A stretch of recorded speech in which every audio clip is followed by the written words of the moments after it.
bossing! Welcome back sa my channel. Kayo po ba mga bossing ko ay isa sa mga nag-iisip sa ngayon? Ano kaya ang pwede kong ilagay sa aking pitaka, ilagay sa aking bag, ilagay sa aking kaperahan upang sa ganon dumami po siya ng dumami instead na nauubusan. Bukod sa sipag at tiyaga, double time sa pagkayod, huwag kang makakalimot magdasal. Dagdagan nyo ng ganitong mga pamamaraan upang sa ganon wala kayong pagsisisihan na sayang hindi ko to ginawa. Kumbaga ito po ay makakatulong upang sa ganon maka-attract ng swerte. At kayo po mga bossing ko ay may patutunguhan ng inyong kasipagan. Kasi kung kayo batugan, huwag kang magtaka kung bakit wala kang pera.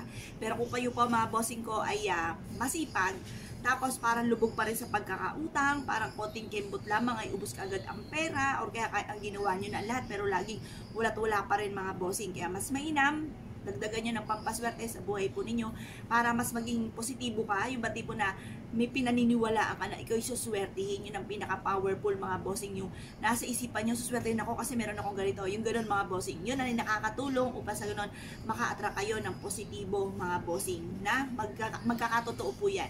Meron akong sabi sa akin ng anak ko, Mami, may pinag-aaralan kami, totoo pala talaga yung, halimbawa, inisip mo na hindi laging ganyan ang takbo ng inyong pamumuhay. Pag sinabi mo na, halimbawa, ikaw po ay may trabahong ganito na talaga namang sobrang pagod ninyo. Tapos, kakaunti ang kinikita. Kumbaga, kapag tinanggap mo ng ganun ka na mahirap po talaga mangyayari. Walang patutunguhan. Pero, excuse me po.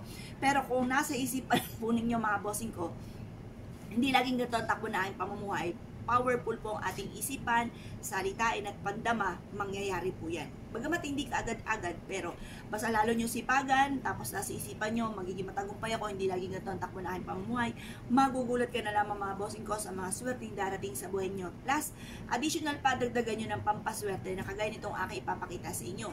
Kung makakita kayo ng ganito, o meron kayong ganito, ito po ay shell.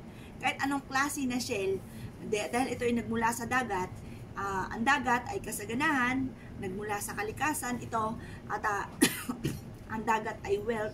Mas mainam na subukan nyo po ito mga bossing. Makakatulong po ito upang sa ganon, masigit po kayo na maka-attract ng swerte bukod sa sipag at tiyaga. Ilagay nyo po siya mga bossing ko sa isang ziplock. Yan, isang ziplock. At pagkatapos, pwedeng maglagay kayo ng ilang barya na pang-attract ng swerte sa pera. Kagaya po nito mga bossing. Ito po ay 5 pesos. Yan. Tapos, ilagay nyo po ito sa inyo pong wallet. Makakatulong po ito para instead na kayo ay laging walang pera, tutulungan kayo nito na i-adya kung saan lagi kayo suswertihin at mapapasin ninyo na instead na ikaw ay laging walang ganito, walang ganyan, lagi ka iniaadya kung saan ikaw ay suswertihin. Kaya kung kayo pinaniniwala at dahil siya po itong gawin, huwag na po kayo magpatumpik-tumpik pa. Subukan nyo po ito, proven po ito na napakaswerte. Siya mga bossing, basta kapag ginawa nyo po ito, i-mindset nyo na, simula na ito ng tagumpay ko, magkakaroon ako ng maraming pera. Kung pera ang inyo pong mga ninanais, ito, the best po ang shell mga bossing. The best yung mga nagmula sa kalikasan, lalo-lalo na ang mga shell, ayan, mga perlas, ayan. Yan po kasi ang dulot niyan ay kasaganahan mga bossing. Ngayon pa mga bossing, kung kayo pinaniwala at nasyo po itong gawin, siya mga bossing, good luck po sa inyo po lahat.